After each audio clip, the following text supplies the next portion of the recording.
నీకు వేలాది వందనాలు, స్తుతులు, స్తోత్రాలు నాయనా. ఇంతవరకు ప్రభా నువ్వు మాకు ఇచ్చిన ఆయుష్ ఆరోగ్యాన్ని బట్టి నీకు వేలాది వందనాలు, స్తుతులు, స్తోత్రములు చెల్లిస్తున్నాం. ఈ ఉదయకాల సమయంలో ప్రభా బిడ్డలందరితో కలిసి నీ వాక్యాన్ని వినడానికి నువ్వు అవకాశం అనుగ్రహించావు. నీకే వందనాలు, స్తుతులు, స్తోత్రాలు. ఇంతవరకు ప్రభా ప్రార్థనలతో నీ సన్నిధికి చేరారు ప్రభా అనేక మంది బిడ్డలు. వారిని బట్టి నీకు వందనాలు, స్తోత్రాలు. బిడ్డలు నాయన నిన్ను స్తుతించి పాటలు పాడారు ప్రభా. వారిని బట్టి నీకు వేలాది వందనాలు చెల్లిస్తున్నాం ప్రభా. ఈ సమయంలో మేము వాక్యం వినడానికి సిద్ధమవుతుండగా నీ సన్నిధి మాకు అనుగ్రహించండి నాయన. మాట్లాడబోతున్నటువంటి నీ బిడ్డను ప్రభా ఆత్మతో నింపండి, అభిషేకించండి ప్రభా. ఆ బిడ్డ ద్వారా నీ వాక్యం వినడానికి మాకు నాయన మంచి అవకాశాన్ని అనుగ్రహించండి. వినిబుద్ధిని మాకు పుట్టించండి ప్రభా. నాయన విన్న వాక్యం వ్యర్థంగా పోకుండా మా హృదయంలో భద్రపరుచుకునే జ్ఞానాన్ని మాకు అనుగ్రహించండి ప్రభా.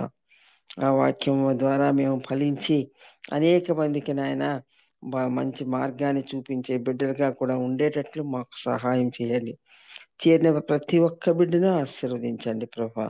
చేరనైనటువంటి బిడ్డల్ని తోడుకోరండి ప్రభా. మనము మేము వ్యర్థం చేసుకోకుండా ఈ సమయాన్ని ప్రభా నాయన జాగ్రత్తగా వింటూ నాయన నేను స్తుతించి నేను ఘనపరిచి నేను మహింపరిచే భాగ్యం మాకు అనుగ్రహించమని ఈ ప్రార్థన ప్రభు అయిన యేసునామం పెట్టి పెట్టుకుంటున్నాం తండ్రి. ఆమెన్. ఆమేన్. ఆమేన్. దేవుడమ్మా దేవుడి నామానికి మహిమ కలుగును గాక. Praise the Lord. కూడి వచ్చిన పరిశుద్ధులందరికీ దేవుని వందనాలండి. ఈ సమయంలో మనకు వాక్యానికి చిత్తంగా ఏర్పరచబడిన బ్రదర్ రంగనాథ్ అన్నయ్య గారు మనకు వాక్యాన్ని అందించడానికి సిద్ధంగా ఉన్నారండి. అన్నయ్య గారు అందరికీ సుపరిచితులే. కొత్త వారి కోసం సభా మర్యాద కోసం చిరు పరిచయం. అన్నయ్య గారిని పరిచయం చేయడం గౌరవంగా భావిస్తాం. బ్రదర్ రంగనాథం అన్నయ్య గారు వైజాగ్ కు చెందిన వారు. ఆంధ్రప్రదేశ్లో ఎంఎస్సి కంపెనీ తర్వాత వైజాగ్ స్టీల్ ప్లాంట్ మేనేజర్గా ఇటీవల పదవి విరమణ చేశారు. యుఈఎస్ఐ పరిచర్య శిక్షణ విభాగానికి జాతీయ కార్యదర్శిగా సేవలందించారు. ఏపీఈజిఎఫ్ కార్యదర్శిగా కూడా సేవలందించారు. బ్రదర్ రంగనాథం అన్నయ్య గారు John Stott institute of contemporary క్రిస్టియన్లో జాన్ స్టార్ట్ గారి దగ్గర శిక్షణ పొందారు. వారు శిక్షణ శిబిరాలు మరియు సమావేశాల్లో నిష్ణాతులైన ఉపదేశకులు. వారి సావర్ధిక పాటలు అనేక మందిని ప్రభువు దగ్గరికి నడిపించారు. ప్రస్తుతం వారు వైజాగ్లోని ఈవెన్ చాపల్ బాప్టిస్ట్ చర్చి సభ్యులుగా కూడా ఉన్నారు. బ్రదర్ రంగనాథ్ అన్నయ్య గారు మరియు రత్న గారులకు ముగ్గురు వివాహాలతో ఆశీర్వదించబడ్డారు. జాన్ మరియు కరిలోన్, హసన్, ప్రియాంకిత, రవివర్మ, జాషువా మరియు సారాష్. అన్నయ్య గారిని అన్నయ్య గారి కుటుంబాన్ని దేవుడు దీవించిన విధానాన్ని బట్టి దేవునికి వందనాలండి. వెల్కమ్ టు అన్నయ్య గారు, ప్లీజ్ అండి. ప్రభువైన యేసుక్రీస్తు వారి శ్రేష్టమైన నామంలో మీకు అందరికీ శుభాలు తెలియపరచుకుంటా ఉన్నానండి. చాలా కాలం అయిన తర్వాత మరలా మీతో కొండ మీద యేసు ప్రభు వారు చేసిన ప్రసంగాన్ని కంటిన్యూ చేయటానికి దేవుడిచ్చిన సమయాన్ని బట్టి నేను చాలా సంతోషిస్తా ఉన్నాను. నాకు తెలీదు మీరు ఎంతమంది రెగ్యులర్గా ఫాలో అవుతున్నారో నాకు తెలియదు, కానీ ఇది 5, 6, 7 అధ్యాయాలు యేసు ప్రభు వారు స్వయాన్న తను చేసిన గొప్ప ప్రసంగం. ఒక దేవుని యొక్క కింగ్డమ్, రాజ్యానికి సంబంధించిన పౌరుడికి ఉండాల్సినటువంటి మినిమం అంటే బేసిక్ ఫౌండేషనల్ ట్రూత్స్ అన్నమాట ఇవి లేకుండా నేను శిష్యురాలని అని చెప్పుకోవటానికి లేదు అనేది యేసు ప్రభువు చెప్పారు. యాక్చువల్గా ఈ 5, 6, 7 అధ్యాయాల్లో సెంటర్ పాయింట్ చూసినట్లయితే మీరు వాళ్ళలా ఉండొద్దు. వాళ్ళు అన్నప్పుడు అటు శాస్త్రులు పరిచయులు అయినటువంటి హిపోక్రాట్స్ లాగా ఉండొద్దు, పరిచయులు అయినటువంటి వేషధారులాగా ఉండొద్దు, ఇటు దేవుని తెలియనటువంటి అన్ని జనుల్లాగా కూడా ఉండొద్దు. మీరు మీ యొక్క కల్చరు చాలా డిఫరెంట్గా ఉండాలి. వరల్డ్ చూస్తుంది మనల్ని, బ్యాడ్జ్ పెట్టుకుంటున్నాం మనం. యేసు ప్రభు నమ్ముకున్న వాళ్ళము అని చెప్పుకుంటున్నాం, క్లెయిమ్ చేసుకుంటున్నాం. నేను ప్రభువుని తెలుసుకున్నాను, ప్రభు నా రక్షకుడు, నా విమోచకుడు అని మనం సాక్ష్యం ఇస్తున్నాం. కానీ యేసు ప్రభు అంటున్నాడు, శిష్యులుని అడ్రస్ చేస్తూ, మీరు వాళ్ళలా ఉండొద్దు, మీరు వాళ్ళ మధ్యలో ఉన్నారు, రిలీజియస్ లీడర్స్ ఉన్నారు మీ మధ్యలో, దేవుణ్ణి తెలుసుకొని అనుజనులు ఉన్నారు మీ మధ్యలో, కానీ వాళ్ళిద్దరి మధ్యలో మీరున్నారు. అటు మీరు అనుజనుల్లాగా ఉండకూడదు, ఇటు ఆ, నామకార్థపు క్రైస్తవులైనటువంటి పరిచయుల్లాగా ఉండొద్దు. మీరు, నేను ఎలాగో పరిశుద్ధుడినో మీరు కూడా అలాగే పరిశుద్ధులుగా ఉండాలి అనే విషయాన్ని చాలా ఖచ్చితంగా యేసుక్రీస్తు ప్రభువారు చెప్పేశారు కొండ మీద చేసినటువంటి ప్రసంగంలో. చెప్పటమే మాత్రం కాకుండా ఒక క్రైస్తవుడి తాలూకు లక్షణాలు ఎలా ఉండాలి, ప్రభావం ఎలా ఉండాలి ఈ సమాజం మీద, నీతి ఎలా ఉండాలి, భక్తి ఎలా ఉండాలి, ఆ సంబంధ బాంధవ్యాలు ఎలా ఉండాలి, కుటుంబ సంబంధాలు ఎలా ఉండాలి, ఇవన్నీ కూడా యేసుక్రీస్తు ప్రభువారు చెప్పేశారు. సమాజంలో, సంఘంలో సహోదరులతో ఎలా బిహేవ్ చేయాలి, అతని యొక్క ఆ, ధనం పట్ల తన దృక్పథం ఎలా ఉండాలి, ఇవన్నీ ఒకటి ఒకటి ఒకటి చెప్పుకుంటా వచ్చారు చివరికి. ఇందులో మనం ఫస్ట్ పార్ట్ చదువుతా వస్తా ఉన్నాం. ఏంటి అంటే, ఒక శిష్యుడికి ఉండాల్సినటువంటి లక్షణాలు 5వ అధ్యాయము 1వ వచనం నుంచి మనం చదువుతూ వస్తా ఉన్నాం. 1వ వచనం నుంచి 10-12 వచనాలు మనం, ఇందులో 12 వచనాల్లో ఒక క్రైస్తవుడికి లేకుంటే ఒక శిష్యుడికి శిష్యురాలికి ఉండాల్సినటువంటి లక్షణాలను గురించి మనం చదువుతూ వస్తూ ఉన్నాం. ఇందులో మనం ఈ పాటికి మీరు గుర్తుంటే మీకు ఎన్ని లక్షణాలు మనం స్టడీ చేసామో, ఇప్పుడు మనం ఏ లక్షణాన్ని కంటిన్యూ చేయాల్సి ఉంది అనేది మీరు నాకు కొంచెం ఇంతవరకు జరిగిన దాంట్లో నుంచి కొంచెం మాట్లాడితే మనం ముందుకెళ్దాం.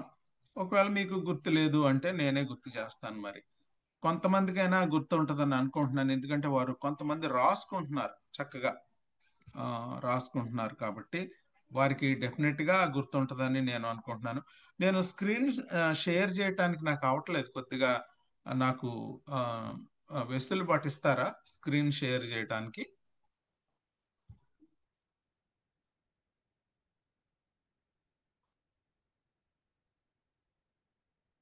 Can I share the screen? Johnson?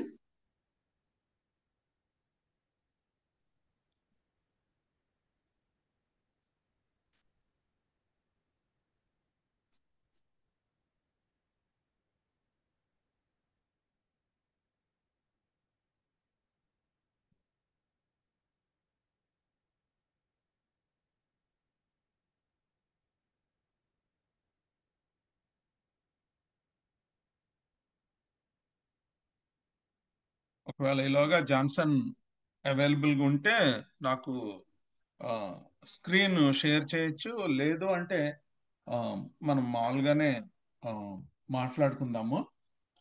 ఇప్పుడు 5వ అధ్యాయము ఏ వచనం నుంచి మనం కంటిన్యూ చేయాలో ఎవరైనా ఒకళ్ళు చెప్పండి. ఇంతవరకు ఎన్ని క్యారెక్టర్స్, ఒక క్రిస్టియన్ క్యారెక్టర్ ఏ రకంగా, ఒక క్రైస్తవుని యొక్క క్యారెక్టర్ ఎలా ఉండాలి, ఒక కింగ్డమ్, ఒక రాజ్యానికి, దేవుని రాజ్యానికి సంబంధించినటువంటి విలువలు అన్నమాట ఇవి. ఏంటేంటి ఉండాలి,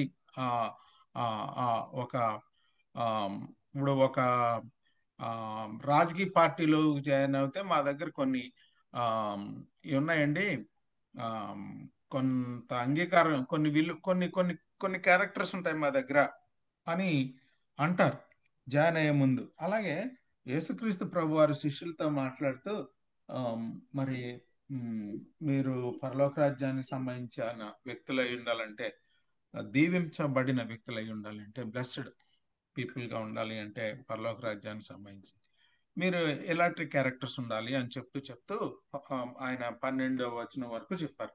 మనం ఏ క్యారెక్టర్ గురించి మనం చూస్తున్నాము చెప్పండి. బ్రదర్, మనము హృదయ శుద్ధి గల వారు ధన్యులు, వారు దేవుని చూచెదరు.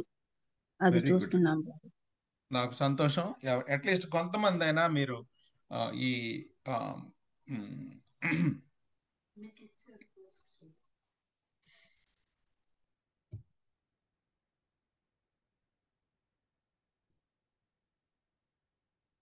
Thank you. వచ్చిందమ్మా, నాకు స్క్రీన్ షేర్ అవుతుందమ్మా మీకు?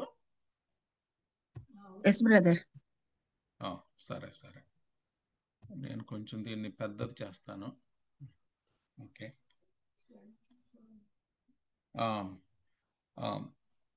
అది వచనం చదువుతారా మీరు? Yes brother. 5వ అధ్యాయము అది 9వ వచనంలో మనం ఉన్నాం కదండి? Yes brother. సమాధాన పరచువారు ధన్యులు, వారు దేవుని కుమారులు అనబడుదురు. Very good. సమాధాన పరచువారు ధన్యులు, వారు దేవుని కుమారులు అనబడుదురు.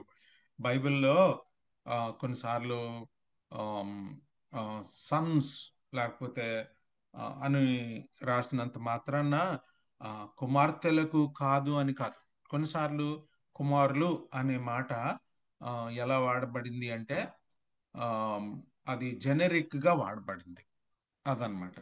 కాబట్టి ఇక్కడ కూర్చున్న వాళ్ళు దేవుని కుమారులు అనబడుదురు అన్నప్పుడు ఇది మాకు సంబంధించింది కాదు అనటానికి వీల్లేదు. కుమార్తెలు, okay, whatever it may be. సమాధానపరచువారు ధన్యులు, వారు దేవుని కుమారులు అనబడుదురు. అంటే దేవుని పిల్లలు అని చెప్పుకోవచ్చు, బోత్ బాయ్స్ అండ్ గర్ల్స్. అది దేవుని పిల్లలు అనబడుదురు.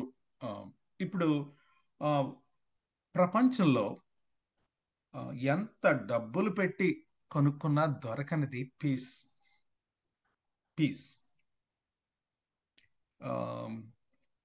ఇక్కడ నేను ఒక నెల నుంచి ఉంటున్నాను ఇక్కడ యుఎస్లో. లాట్ ఆఫ్ మనీ ఉంది, lot of money. The many homes they don't have piece.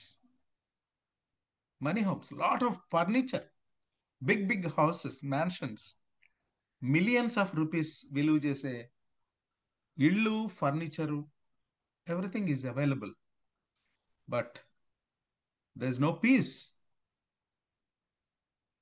in the families, no peace within the parents and children, no peace between wife and husband. ఇలాంటి పరిస్థితులు చాలా కనబడుతున్నాయి. ఇప్పుడు మేము అటు అటు భారతదేశమైనా వేరే దేశాలైనా ఏ దేశమైనా, ఈవెన్ భారతదేశంలో కూడా బాగా డబ్బులు ఉన్న వాళ్ళు, ముఖ్యంగా క్రైస్తవ్యం దగ్గరికి వచ్చినట్లయితే మనకి కూడా అన్నీ ఉన్నాయి. మనకి చర్చ్ ఉంటుంది, తర్వాత పరిచర్య ఉంటుంది, అన్నీ ఉంటాయి.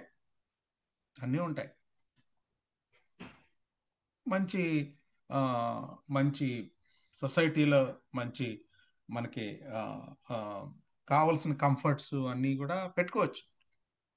కానీ దెర్ ఇస్ నో పీస్. ఈ ఎయిర్ కండిషనర్ ఎంత చల్లగా పెట్టినా లోపల కష్టంగానే ఉంటుంది, if there is no peace. So peace అనేది డబ్బులు పెట్టినా లేకపోతే కంఫర్ట్స్ పెట్టినా లేకపోతే ఎన్విరాన్మెంట్ మార్చినా వచ్చేది కాదు అనేది మనకు అర్థం అవుతుంది. అదనమాట భూమి మీద సమాధానం. అదనమాట కేవలం గాస్పెల్ ద్వారానే అదే అనౌన్స్ చేయబడింది మొట్టమొదట లూకాసు వార్తలో. ఈ భూమి మీద సమాధానం ఎట్లా వస్తుందంటే ఆ రెమనెంట్కే వస్తుంది ఆ సమాధానం. ఆయనకి ఇష్టంగా జీవించే వాళ్ళకే సమాధానం. కానీ ఎంతో మంది సమాధానం లేకుండా ఉన్నారు. ఒకే రూఫ్ కింద ఉంటారు, ఒకే బెడ్ మీద కూడా ఉండొచ్చు, కానీ there is no peace. The root cause for human restlessness is that we are in conflict with God. అది అసలు. ఆ గార్డెన్లోకి వెళ్ళినట్లయితే they have lost peace between Adam and Eve. ఆదాముకి అవ్వకి మధ్యలో సమాధానం పోయింది. ఎందుకో తెలుసా? వాళ్ళు దేవునితో కాన్ఫ్లిక్ట్ వచ్చింది. తినొద్దన్న పని, చెయ్యొద్దన్న పని చేశారు. దేవుని యొక్క మాటకు అవిధేయత చూపించారు. అతను పండ్లో ఏమీ లేదు, ఆ చెట్లో ఏమీ లేదు, అసలు బేసిక్ గా ఆయన మాటకు అవిధేయత చూపించారు. ఫండమెంటల్ గా they are in conflict with God's word. They are conflicts with God's word, their own style and God's word. రెండిటికి మధ్య కాన్ఫ్లిక్ట్. దానివల్ల పీస్ పోయింది వాళ్ళిద్దరికి. ఎంత బాగా మాట్లాడాడో, నా ఎముకలో ఎముక, నా మాంసంలో మాంసం, ఎంత తీపి మాటలు మాట్లాడుకున్నాడో పాపం. అయితే when they are conflict with God's word, with God, ఆ రకమైనటువంటి ప్రేమ, ఆప్యాయత, సమాధానం పోయి నా ఎముక అనబోయి నా స్త్రీ అంటానికి బదులు ఈ స్త్రీ అన్నాడు. ఏం బాబు ఏంటి అని దేవుడు అడిగితే, ఇదిగో ఈ స్త్రీ అన్నాడు. ఫ్రెండ్స్, సో మనిషి లోపల ఉండేటటువంటి ఆ రెస్ట్లెస్నెస్ కి కారణం మనిషి దేవునితో కాన్ఫ్లిక్ట్ కి గురి అవటం వల్ల. There is a conflict between God and man. అది ఎంత ట్రాజడీకి తీసుకెళ్ళిందంటే తప్పిపోయారు. ఇంకా మీనింగ్ లేదు జీవితానికి, అర్థం పరమార్థం లేదు. ఈ లోకంలో ఉన్నారు కానీ దేవుని లేని వాళ్ళుగా ఉన్నారు, ఉద్దేశం లేని వాళ్ళుగా ఉన్నారు, ప్రజ కాని వారిగా ఉన్నారు, దేవునికి చెందని వారిగా ఉన్నాం ఒకప్పుడు మనం. ఎందుకంటే దేవునితో వైరం, విరోధం, కాన్ఫ్లిక్ట్ మనకే. అందుకనే దేవుడు ఇలాంటి కాన్ఫ్లిక్ట్ తో దూరం అయిపోయినటువంటి హ్యూమన్ రేస్ ని టైమ్ అండ్ అగైన్ పిలుస్తూనే ఉన్నాడు. ఆయన కుమారుణ్ణి పంపించాడు, ఆయన రక్తం కార్చాడు, సమాధానపరిచాడు. ఈ రకంగా ఈ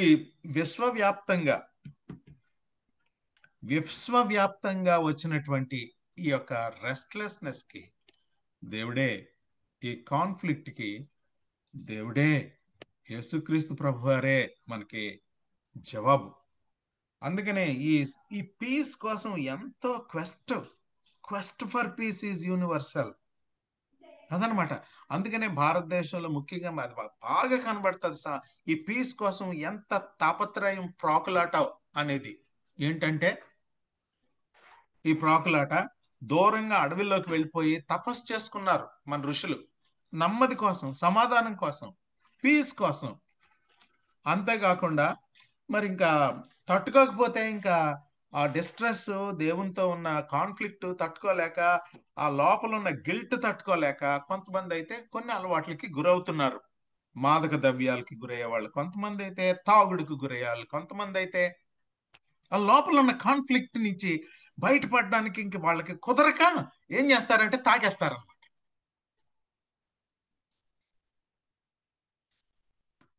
either they go for transcendental meditation to establish peace with God, or they suppress ఆ నెమ్మది కోసం, సమాధానం కోసం కోరుకునేటటువంటి ఆ యొక్క మనసాక్షిని కూడా దాన్ని సప్రెస్ చేసి పడేసి, దాన్ని బ్లంట్ చేసి పడేసి, మైండ్ని కూడా సప్రెస్ చేసేసి దేనికో దానికి, తాగుడుకో లేకుంటే రకరకాల స్లీపింగ్ పిల్స్కో దేనికో అలవాటు పడిపోతారనమాట వాళ్ళు. ప్రపంచం అట్లా ఉందండి. ప్రపంచం అట్లా లేకపోతే తిరగబడతారు అదనమాట. లేకపోతే తిరగబడతారు రకరకాలుగా.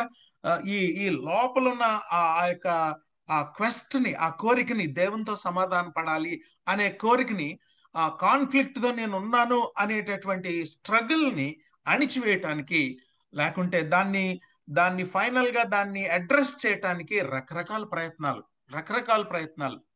కొంతమంది అయితే ఎంతో నిష్టగా, భక్తిగా పూజలు చేసే వాళ్ళు ఉన్నారు నెమ్మది కోసం.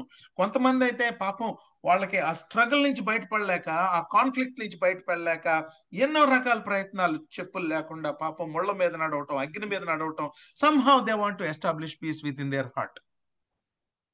This is how the world is, seeking for peace.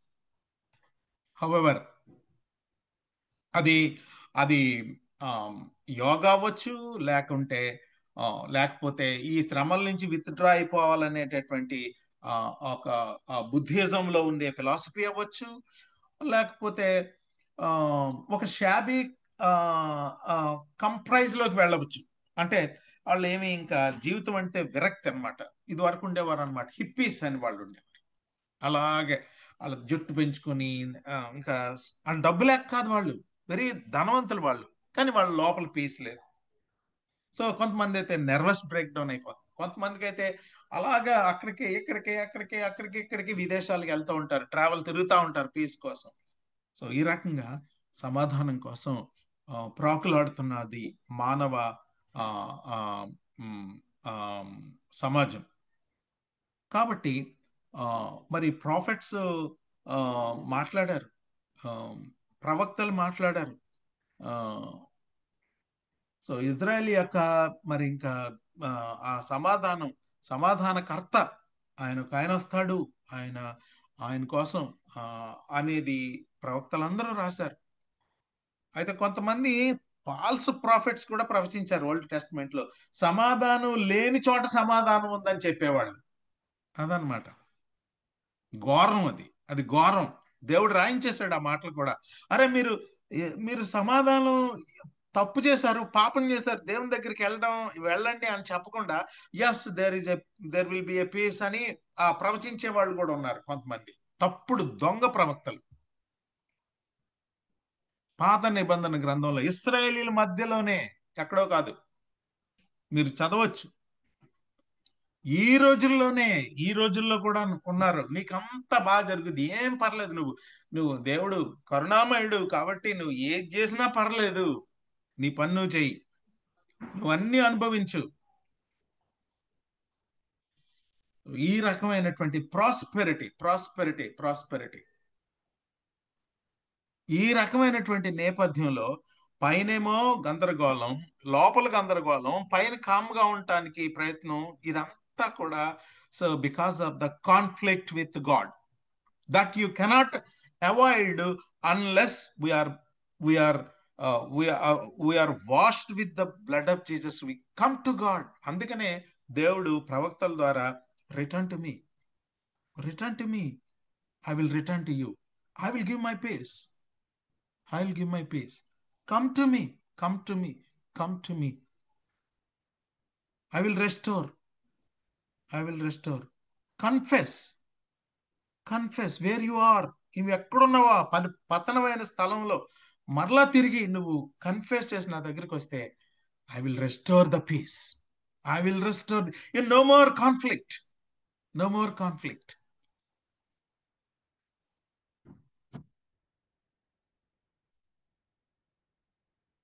రక్షణ ఒక్కటే సార్. రక్షణ పొందాను కూడా నాకు సమాధానం లేదు, నెమ్మది లేదు. Yeah, there is also possibility. కానీ రక్షణ పోకపోవచ్చు, కానీ పోతుందని బైబిల్లో లేదు. కానీ రక్షింపబడిన మనకి again there is no peace. అదనమాట జస్టిఫికేషన్. దేవుడు మన పాపాలని క్షమించాడు, విమోచించాడు. మన పాపాల కోసం ఆయన బలి అయ్యాడు. మూడోది రికన్సిలేషన్. 4 మాటలు వాడబండి అండి రక్షణ గురించినటువంటి మాటలు. మొట్టమొదటి మాట ఏంటంటే జస్టిఫికేషన్ అనే మాట వాడబడింది బైబిల్లో. సాల్వేషన్ అనే దానికి జస్టిఫికేషన్ అనేది కోర్టులో వాడే పదం. అది అంటే ముద్దాయిని తీసుకొచ్చి అక్కడ బోనెక్కిస్తారు కదా. బోనెక్కించిన తర్వాత ఇదిగో ఈ ముద్దాయి ఫలానా పాపం చేశాడు అనేది ఆ ముద్దాయికి కారణం, అక్కడికి రావటానికి గల కారణాలు అన్ని, పాపం లిస్ట్ అన్ని బయట పెడతారన్నమాట. అయితే ఆ ముద్దాయి పక్షంగా ఎవరో ఒకరు మరి ఆ తప్పుని భరించే వాళ్ళు ఇంకొకరు ఎవరన్నా ఉంటే, లేదు ఇతను అప్పుడు అతని పక్షంగా జస్టిఫై చేయగలిగిన వాళ్ళు ఎవరన్నా ఉన్నట్లయితే అతను బయటకు వచ్చేస్తాడు అన్నమాట. అలాగే ఒకప్పుడు నేను ముద్దాయిని, దేవుడు నన్ను జస్టిఫై చేశాడు. గో, నీకు ఇంకేం శిక్ష లేదు, వెళ్ళిపో అన్నాడు. అంతే. ఆ శిక్ష అంతా ప్రభు తీసుకున్నాడు. దాన్ని జస్టిఫికేషన్ అన్నాడు. నీతిమంతులుగా తీర్చబడ్డాం, అది కోర్టు పదం. ఇంకొక మాట వాడారు రక్షణ గురించి, రిడమ్షన్ అనే మాట వాడారు. ఇదంట మార్కెట్ టర్మ్. ఇది అంటే ఈ విమోచన అనేటటువంటిది మార్కెట్లో వాడే పదమాట, విమోచన క్రయధనం అనే మాట. ఎందుకంటే ఇది వరకు మార్కెట్స్లో మరి మనుషుల్ని అమ్మటం కొనటం అదనమాట, అలా జరిగేది. అయితే ఎవరైనా ఒక స్లేవ్ని కొనుక్కొని ఎవరైనా కొనుక్కున్న వాళ్ళ దగ్గర నుంచి విడుదల చేసి అతను ఫ్రీ చేయొచ్చు. అప్పుడు ఆ స్లేవు ఫ్రీ మ్యాన్ అవుతాడు. దానికి కొంత క్రయధనం చెల్లించాలన్నమాట విమోచించడానికి. దాన్నే విమోచన క్రయధనం అన్నారు. It's a market term. అది విమోచన గురించి మాట్లాడిన మాట.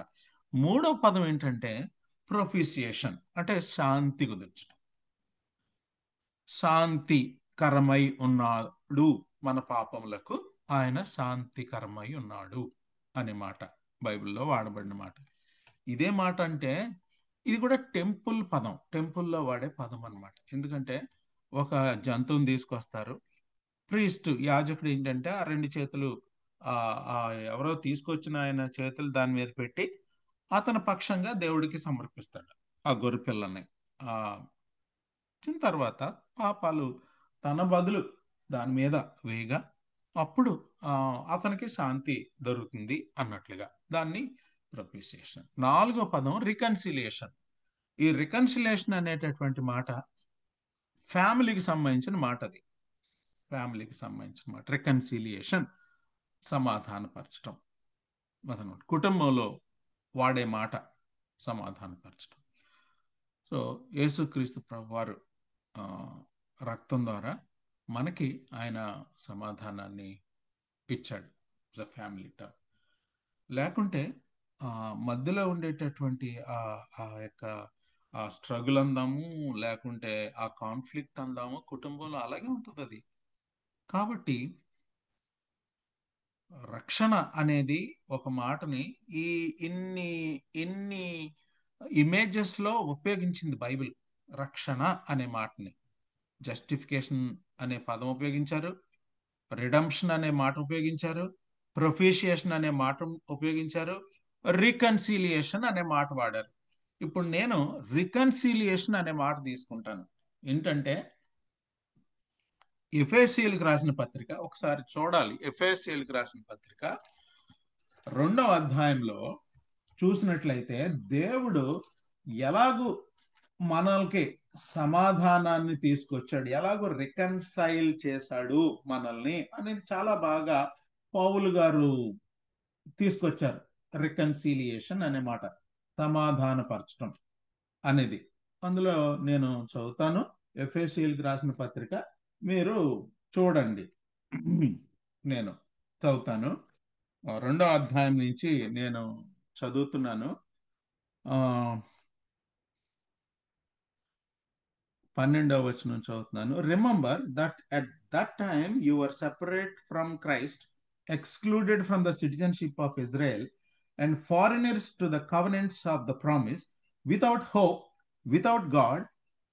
But now in Christ Jesus, you who once were far away from being brought near by the blood of Christ, for he himself is our peace. మీరు 14వ వచనం నుంచి తెలుగులో చదవండి ఒకసారి, 14 నుంచి 16 వరకు.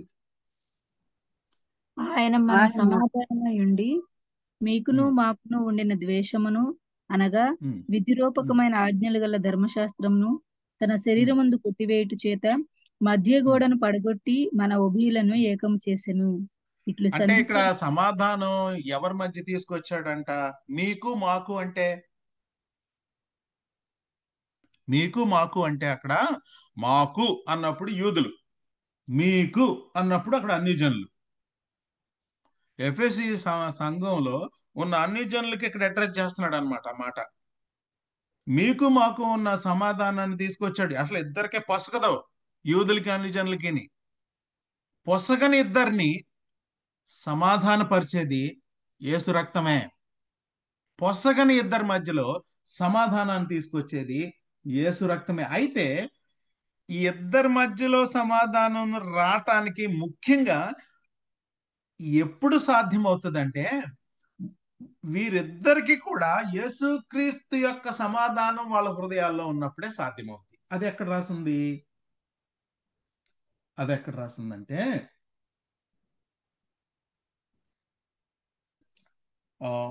2వ అధ్యాయము 1వ వచనం నుంచి, మనలో సమాధానం లేనప్పుడు ఆయనే మనకు సమాధానం ఇచ్చాడు. అదనమాట. You have been saved through faith, not by works అని చెప్తూ ఒకే శరీరంగా మిమ్మల్ని నేను సమాధానపరిచాను అని ఈ 16వ వచనం వరకు చెప్తాడనమాట. ఇక్కడ చూసినట్లయితే 16వ వచనం చదవండి.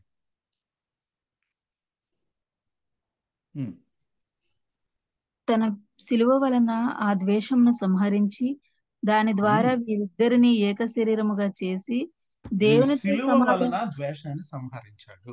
యాక్చువల్ గా ఇక్కడ మీరు కొంచెం జాగ్రత్తగా అర్థం చేసుకోవాలి. యేసుక్రీస్తు ప్రభు వారికి మనకి మధ్యలో ఉన్నటువంటి వైరం చూశారు. పాపం చేయటం వల్ల ఆ ద్వేషం ఎలాగా పరిహరింపబడింది? ఆ ద్వేషం ఎలాగ బ్రిడ్జ్ చేయబడింది?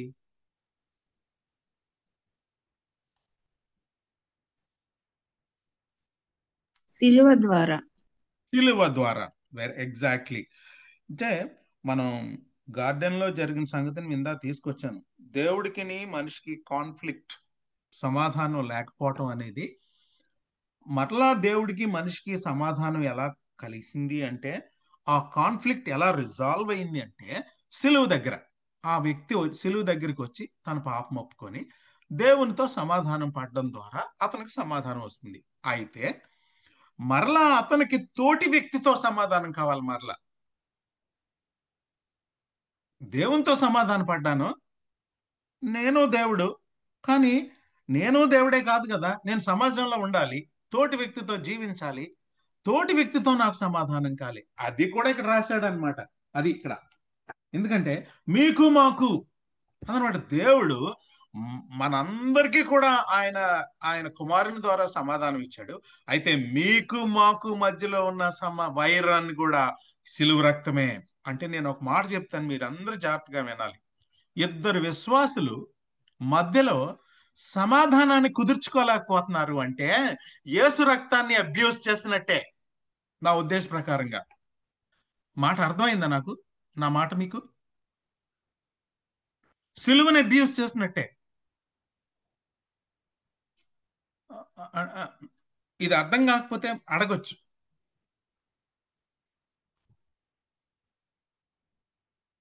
మళ్ళీ చెప్తాను.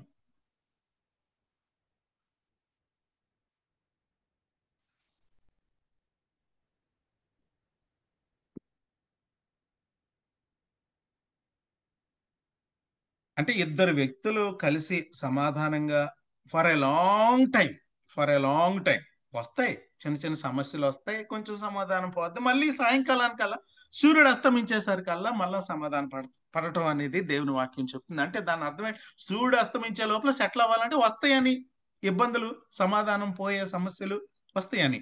కాకపోతే యేసు ప్రభు ఉన్నాడు కాబట్టి యేసు రక్తం ద్వారా అవి సెటిల్ అవ్వాలి. క్రీస్తు ప్రభు యొక్క సిలువ దగ్గరికి ఇద్దరు రావాలి, క్షమించుకోవాలి. అలా క్షమించుకోలేకపోతున్నాము అంటే 2 రీజన్స్ అన్నా ఉండాలి. నంబర్ 1 చెప్పండి మీరు, ఎలా, ఎందుకని ఇద్దరు వ్యక్తుల మధ్య సమాధానం లేకుండా ఉండటానికి కారణాలు ఫర్ ఎ లాంగ్ టైం? అది నేను చెప్పేది. చెప్పాలి మీరు. డిస్కషన్ టైం ఇది. లేదు అంటే నెక్స్ట్ వీక్ నేను పోస్ట్ పోన్ చేస్తాను. మీరు ప్రశ్నలు పట్టుకుని నా దగ్గరికి రండి. ఈ రెండింటికి కూడా ఎందుకు, what are the reasons why we're not able to maintain peace in the home or peace with others? Church కాబట్టి, ఇల్లు కావచ్చు, లేకపోతే క్రైస్తవ లోకం కావచ్చు.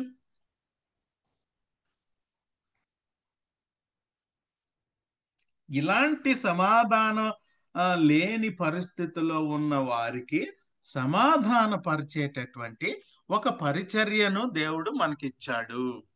ఒకరికొకరం పరిచర్య చేసుకోవాలి. అందుకనే ఈ స్టేట్మెంట్ తీసుకొచ్చాడు ప్రభు.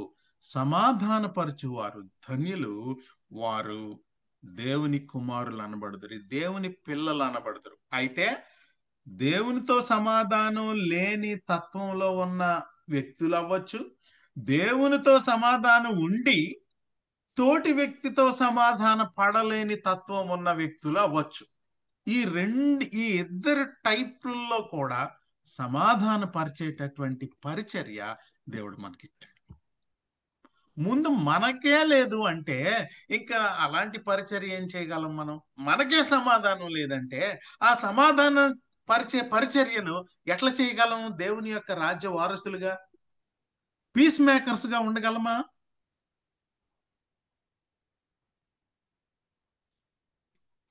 దేవుడు మనల్ని పిలిచాడనమాట.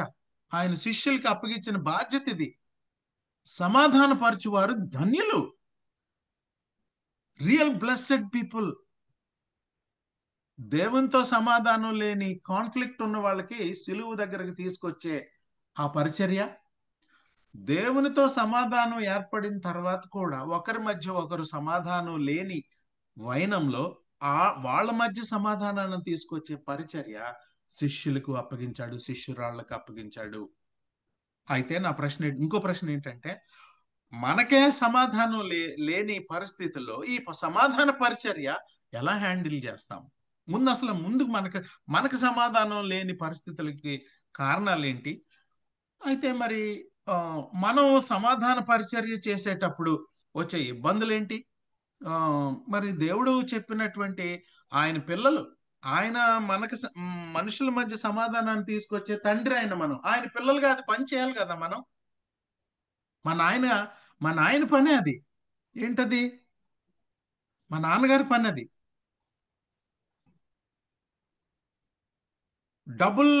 డబుల్ రికన్సిలియేషన్ చేసేటటువంటి పరిచర్య మా నాన్నగారిది. ఏంటది? ఆయన కాన్ఫ్లిక్ట్ ఉన్న పాపం చేసిన మనిషితో సమాధాన పరిచర్య అయింది. తండ్రిది కొడుకుని పంపించి చేయించాడు అది. ఇంకోటి ఏం చేశాడంటే, మా నాయన ఒకరితో ఒకరు సమాధాన పరచడానికి కూడా క్రాస్ ద్వారానే సమాధాన పరిచాడు. ఇదివరకు అంటారు కదా, మరి మా నాన్నగారు వృత్తి అంటారు. సమాధాన పరచువారు ధన్యులు, వారు దేవుని పిల్లలు అనబడదురు. చాలా ప్రశ్నలు వేశాను. మీరు ఈ ప్రశ్నలన్నిటికీ కూడా మీరు నెక్స్ట్ వీక్ సమాధానం చూసుకుని రావాలి. చాలా ప్రశ్నలు వేశాను మీకు. నేను ప్రశ్నలే వేశాను, మీరు జవాబులు మీరు రాసుకుని రండి. Right? So over to the leader now. మీరు ఇప్పుడు మాట్లాడలేకపోతున్నారు కాబట్టి ఆలోచించి ఆ ప్రశ్నలకు సమాధానం తీసుకొని రావాలి. అప్పుడే నేను నెక్స్ట్ క్యారెక్టర్ గురించి మాట్లాడతాను.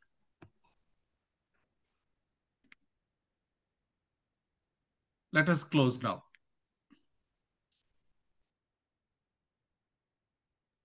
దేవుని నామంలో ఇప్పటి వరకు సమాధాన పరచువారు ధన్యులు, వారు దేవుని కుమారులు అనబడదురు అనే వాక్యం నుంచి అద్భుతమైన వాక్య పరిచర్య చేసిన రంగనాథం అయ్య గారికి వర్చువల్ ప్రేయర్ ఫెలోషిప్ తరపున కృతజ్ఞతలండి.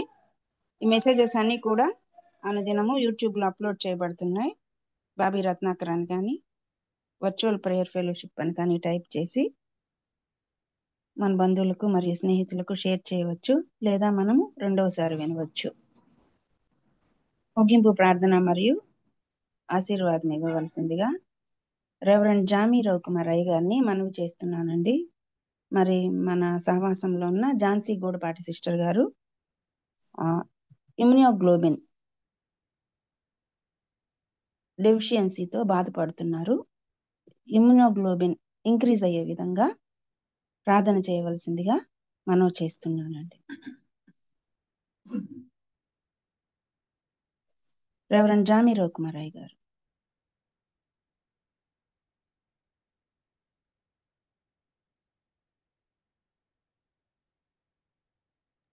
సిస్టర్ బయటకు వెళ్ళారండి. అలాగేమ్మా. అయ్యగారు సిద్ధంగా లేనట్లయితే పాస్టర్ మురళీ బాబాయ్ గారు.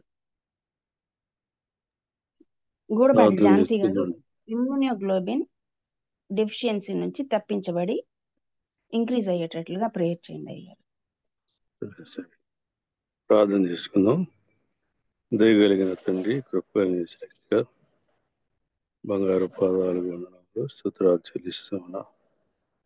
ఈ ఉదయ కాల వల్ల మీ పాదాలు చెంతకు రావడానికి మీరు ఇచ్చినటువంటి శ్రేష్టమైన సమయాన్ని బట్టి మీకే వందనాలు స్తుతులు చెల్లిస్తున్నాం.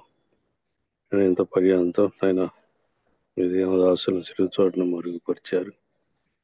ఎన్నో గొప్ప విషయాలు మీరు మాకు బోధించిన విధానాన్ని బట్టి మీకే వందనాలు స్తుతులు చెల్లిస్తున్నాం. రంగనాథ్ గారి యొక్క పరిచర్యను వికటంగా ఆశీర్వదించండి. ఇంకా అనేక ప్రాంతాల్లో బిడ్డ వాడు పట్టడానికి సహాయం దయచేయమని ప్రార్థిస్తున్నాం. ప్రియ చెల్లి తండ్రి దాని మీ చేతులుగా అప్పగిస్తున్నాను. ఆ బిడ్డకి ఏర్పడినటువంటి ఆ శారీరక బలహీనతను దూరపరచండి. మీ గాయపరచబడిన హస్తంతో తాకండి. అయినా మీరు మాట సెలవిస్తే చాలు తండ్రి, అనారోగ్య పరిస్థితులు ఆరోగ్యంగా మార్చబడతాయి. నేను ఆ బిడ్డ మీ సేవలో బలంగా వాడబడుతూ ఉంది. నేను ఎక్కువ జూమ్ కుడికలో ఒక సాధనంగా వాడబడుతూ ఉండగా బిడ్డను మీ చేతులకు అప్పగిస్తున్నాను. ఆ బిడ్డకు కలిగినటువంటి అస్వస్థతను దూరపరచండి. నేను ఆ మేలుకరమైన సమాచారాన్ని మేము వినటానికి సహాయం తెచ్చేమని కూడా ప్రార్థిస్తున్నాను. బిడ్డను ఆ యొక్క పరిస్థితి నుండి మీరు లేవనెత్తండి. ఆయన మంచి ఆరోగ్యాన్ని దయచేయమని ప్రార్థిస్తున్నాను. అలాగే తండ్రి, ఈ కుడికలో మరి పార్టిసిపేట్ చేసిన ప్రతి బిడ్డను మీరు దీవించండి, ఆశీర్వదించండి. ఈ జూమ్ గుడికి ఏర్పాటు చేసి మమ్మల్ని అందరినీ ఒక ప్లాట్ఫామ్ మీద తీసుకుని వచ్చి ఉదయకాల వేళ మీ మాటలు వినటానికి మీరు వాడుకుంటున్నటువంటి ప్రీతముడు బాబీని బట్టి, ఆయనకి సహకారం అందిస్తున్నటువంటి ప్రసిద్ధ సిస్టర్ని బట్టి, జాన్సన్ బట్టి, స్వరూపుని బట్టి, తేజాన్ని బట్టి, కోరి కమిటీని బట్టి మీ పాస్ సన్నిధికి వస్తున్నాను. ఈ కొడుకుల తండ్రి జీవితకాలం కొనసాగడానికి సహాయం చేయండి. నేను అనేక మంది సేవకులు మా మధ్యకు వస్తూ ఉన్నారు, మీ మాటలు చెప్తున్నారు. నేను ఆ మాటలు విని వాక్యానుసారమైన జీవితం జీవించడానికి సహాయం దయచేయమని ప్రార్థిస్తున్నాను. మరియు పర్యాయం తండ్రి చెల్లి ఝాన్సీని మీ చేతులకు అప్పగిస్తున్నాను తండ్రి. అరికాలం మొదలుకొని నెత్తి వరకు సంపూర్ణ స్వస్థత మీరు అనుగ్రహించండి. నరాల్లో కండరాల్లో నాయన ఎముకలలో మీ స్వస్థతను ప్రసాదించండి. త్వరగా కోలుకొని నేను ఆ బిడ్డ మరి ఉత్సాహంగా మీ పని చేయడానికి సహాయం దయచేయమని ప్రార్థిస్తున్నాం. ఆయన మా దేవ ఈ దినం ఆశీర్వదించినటువంటి రంగనాథయ్య గారిని, వారి కుటుంబాన్ని కూడా ఆశీర్వదించమని, మా కొరకు కుటుంబంలో మా కొరకు నైనా ప్రాణం పెట్టిన మా ప్రభు అయిన యేసుక్రీస్తు వారి నామమున అడిగి వేడుకొని ప్రార్థిస్తున్నాను తండ్రి, ఆమేన్. పరలోకమందున్న మా తండ్రి, ఈ నామము పరిశుద్ధపరచబడును గాక, రాజ్యం వచ్చును గాక, మీ నీ చిత్తం పరలోకములో నెరవేరుతున్నట్లుగా భూమి అందరూ దయచేయండి. మహిళ చేసిన వారిని మీకు క్షమించిన ప్రకారం అపరాధములను క్షమించండి. ఎందుకనగా రాజ్యం, శక్తి, నిరంతరం మీరై ఉన్నావు తండ్రి. ఆమేన్. పరమ తండ్రి అయిన దేవుని ప్రేమ, కుమారుడైన యేసుక్రీస్తు వారి కృప, ఆదరణకర్త అయిన పరిశుద్ధాత్మ సహవాస, వాక్యం అందించిన బిడ్డకను, ఆయన శారీరకంగా కాయలబడినటువంటి బిడ్డకను, జూమ్ కుడికిలో పార్టిసిపేట్ చేసిన ప్రతి బిడ్డలకు సదాకాలముతో నడిపించును గాక. ఆమేన్. ఆమేన్. అందరికీ వందనాలండి. ప్రైజ్ లార్డ్ అయ్య గారు.